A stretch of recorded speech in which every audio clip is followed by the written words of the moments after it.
For the third time in as many months, Israeli soldiers came for this Bedouin camp. For the third time using heavy equipment to destroy structures donated by Western governments, even upending the limited drinking water upon which these Bedouin Palestinians depend. احنا اجوا علينا في 4/11 الساعة 12 الظهر، هدموا كل التجمعات الموجودة في منطقة حمصة وهدموا وراحوا. يعني بعد فترة نتفاجئ انهم في شهر 2 بعودوا بيرجعوا كمان مرة بيهدموا كل اللي بيننا في الشهرين اللي ماضيين. This is Palestinian land that Israel has claimed since the founding of the Jewish state.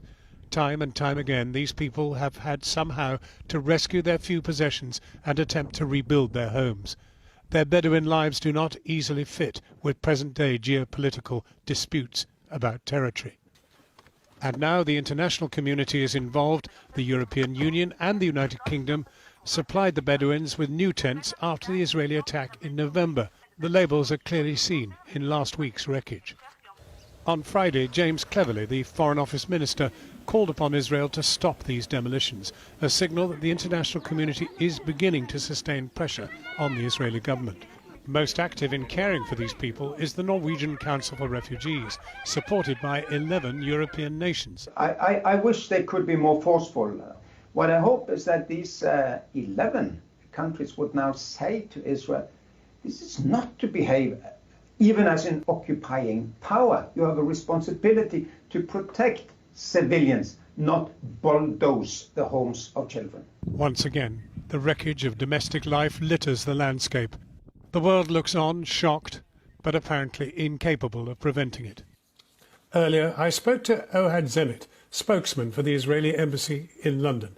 I asked him, given that international law prohibits moving people in occupied territory against their will, why is Israel carrying out these removals? Israel is committed to international law. Actually, Israel is the only country in the region in which international law is part of the judicial system.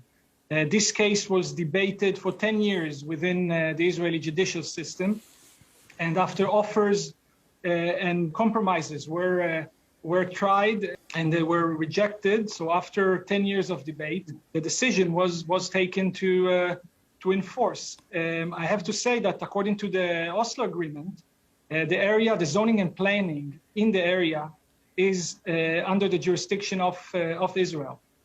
It may be, but it's still against international law to remove people against their will from their own lands. I disagree. Our independent judicial system checked this issue, and they had the evidence from both sides, including aerial photos. And these people didn't have any claim to the area, to the place. They are illegal squatters that we went to an extent to find compromise. But this is extraordinary because these people have actually been, these Bedouin people have been in this area long before even the founding of the Jewish state. When a court have a decision and debate this, he looks at evidence, he looks at the law in the territory, and he looks at claims. And Israel has a very independent judiciary, maybe the only country in the region with an independent judiciary that's highly regarded even in the UK.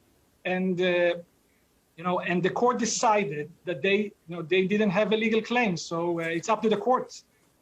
You'll be aware that the British Foreign Office, in the form of the Foreign Office Minister, have called on Israel just to stop this behaviour immediately. Quote. UK is a strong friend of Israel. We see eye to eye on many issues. There are certain issues we have, like every friend. We have disagreements, but we still have our discussion, our dialogue. This case was decided by our Supreme Court after 10 years of legal deliberations, and we expect everyone to respect our court's integrity. One last question. Why can't they stay there? The area is being used for other purposes, and therefore they can find a solution. We can find a solution with them and find them a different place. Well, you could have added that you want to have a firing range there. Why not move the firing range instead of the families? So Israel military and Israeli government is using certain area of the West Bank for certain purposes. And the issue that this is a firing range, this is actually make the political use of these people more dangerous. There is a danger for their life if they stay. So all these people that advocate for their staying and are basically putting life in danger for a political gain. And they could you can ask the question the other way around. Why couldn't they move to a different place after the court established that they have no legal claim? It's the same in every country that has a rule of law and has a zoning and planning and judicial oversight over it. Ohad Zemit, thank you very much indeed for talking with us. Thank you.